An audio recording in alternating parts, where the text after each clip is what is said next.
Native Americans resisted the efforts of the Europeans to gain more land and control during the colonial period, but they struggled to do so against a sea of problems, including new diseases, the slave trade, and an ever-growing European population. During the colonial period, Native Americans had a complicated relationship with European settlers. They resisted the efforts of the Europeans to gain more of their land and control through both warfare and diplomacy. But problems arose for the Native Americans, which held them back from their goal, including new diseases, the slave trade, and the ever-growing European population in North America. In the 17th century, as European nations scrambled to claim the already occupied land in the New World, some leaders formed alliances with Native American nations to fight foreign powers. Some famous alliances were formed during the French and Indian War of 1754 to 1763. The English allied with the Iroquois Confederacy, while the Algonquian-speaking tribes joined forces with the French and the Spanish. The English won the war, and claimed all of the land east of the Mississippi River. The English allied Native Americans were given part of that land, which they hoped would end European expansion, but unfortunately only delayed it. Europeans continued to enter the country following the French and Indian War, and they continued their aggression against Native Americans. Another consequence of allying with Europeans was that Native Americans were often fighting neighboring tribes. This caused rifts that kept some Native American tribes from working together to stop European takeover. Native Americans were also vulnerable during the colonial era because they had never been exposed to European diseases, like smallpox, so they didn't have any immunity to the disease, as some Europeans did. European settlers brought these new diseases with them when they settled, and the illnesses decimated the Native Americans, by some estimates killing as much as 90% of their population. Though many epidemics happened prior to the colonial era in the 1500s, several large epidemics occurred in the 17th and 18th centuries among various Native American populations. With the population sick and decreasing, it became more and more difficult to mount an opposition to European expansion. Another aspect of the colonial era that made the Native Americans vulnerable was the slave trade. As a result of the wars between the European nations, Native Americans allied with the losing side were often indentured or enslaved. There were even Native Americans shipped out of colonies like South Carolina into slavery in other places, like Canada. These problems that arose for the Native Americans would only get worse in the 19th century, leading to greater confinement and the extermination of Native people. Unfortunately, the colonial era was neither the start or the end of the long, dark history of treatment of Native Americans in the United States. One of America's earliest and most enduring legends is the story of Thanksgiving, that pilgrims who had migrated to the New Plymouth colony from England sat down with the local Wampanoag Indians to celebrate the first successful harvest in 1621. It makes for a great story, cultures coming together and sharing the bounty of the land that would eventually become America. However, the reality of interactions between colonists and the local Native American peoples is a far more complex story of trade, cooperation, and intense conflict as the two societies merged into America. Finding common ground.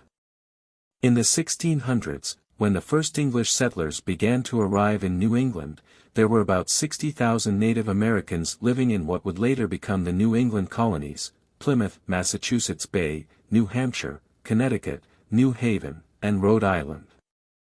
In the first English colonies in the Northeast, as well as in Virginia, there were initial conflicts and concerns over the threat colonists posed to the Native Americans' long-established territory.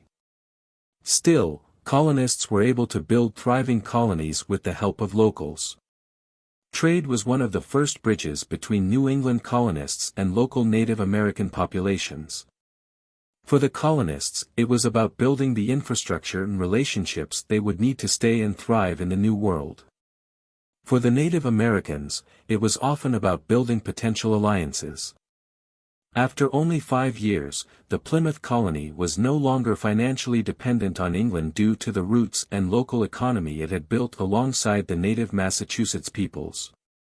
Both sides benefited from the trade and bartering system established by the native peoples and the colonists.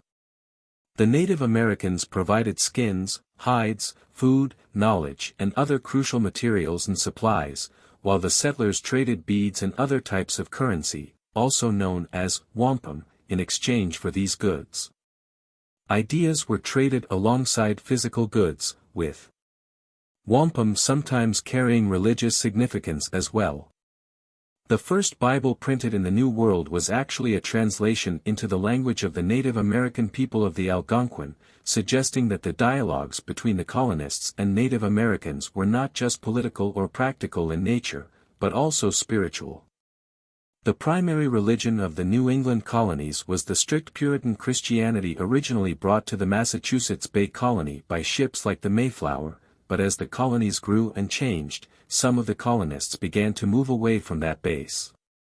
So too did views on the Native Americans who shared their land. A famous example of this is Roger Williams, whose rebellion against the religious powers that be led him to create the colony of Rhode Island. Williams held the unorthodox view that the colonists had no right to occupy land without purchasing it from the Native American peoples living there. Over time, however, relations between the now established colonies and the local peoples deteriorated. Some of the problems were unintentionally introduced by the colonists, like smallpox and other diseases that the English settlers had unwittingly brought over on their ships. Although the colonists suffered diseases of their own early on, they were largely immune to the microbes they brought over to the New World. The local Native American populations, however, had no such immunity to diseases like smallpox, tuberculosis, measles, cholera, and the bubonic plague. Some colonial leaders, such as the Puritan minister Increase Mather, believed that the illness and decimation of the New England Native Americans was an act of God to support the colonists' right to the land.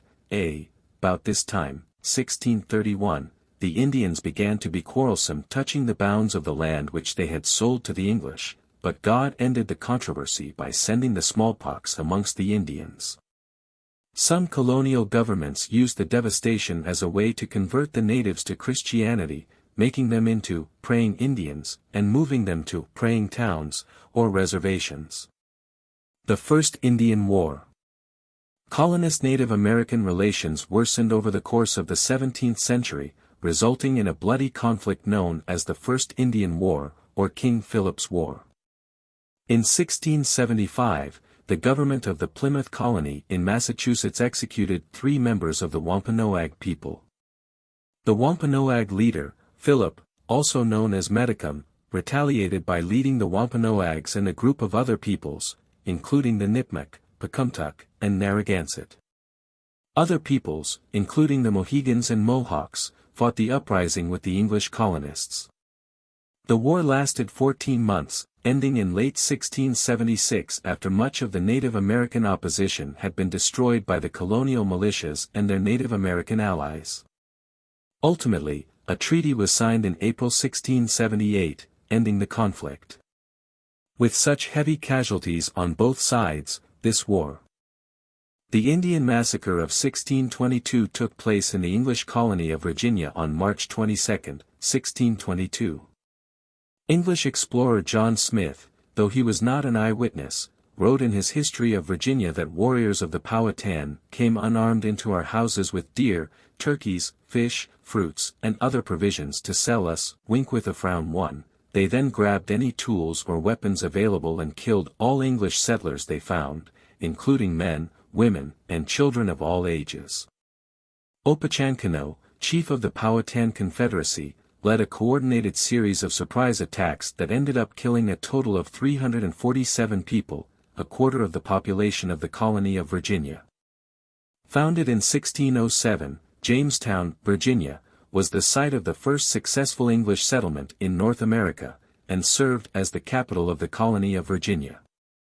The town's tobacco economy, which quickly degraded the land and required new land, led to the settlers' constant expansion and seizure of Powhatan lands, ultimately provoking the massacre. After the attack, the surviving English settlers worked on a plan of action. By unanimous decision, both the council and planters, it was agreed to draw people together into fewer settlements for better defense. The colony intended to gather men together to plan a retaliatory attack, but this was difficult. Of the survivors, 2/3 were said to have been women and children and men who were unable to work or to go against the Indians. Opechancanough withdrew his warriors, believing that the English would behave as Native Americans would when defeated, pack up and leave, or learn their lesson and respect the power of the Powhatan. Following the event, Opechancanough told the Patawomek, who were not part of the Confederacy and had remained neutral, that he expected, before the end of 2 moons, there should not be an Englishman in all their countries. 20. He misunderstood the English colonists and their backers overseas. In May 1623, plans were made with Opechancanough to negotiate peace and the release of the missing women. He released Mistress Boyce as a good faith gesture, with the implied message that he would negotiate for the release of the remaining women. 21. Captain Tucker and a group of musketeers met with Opechancanough and members of a Powhatan village along the Potomac River on May 22.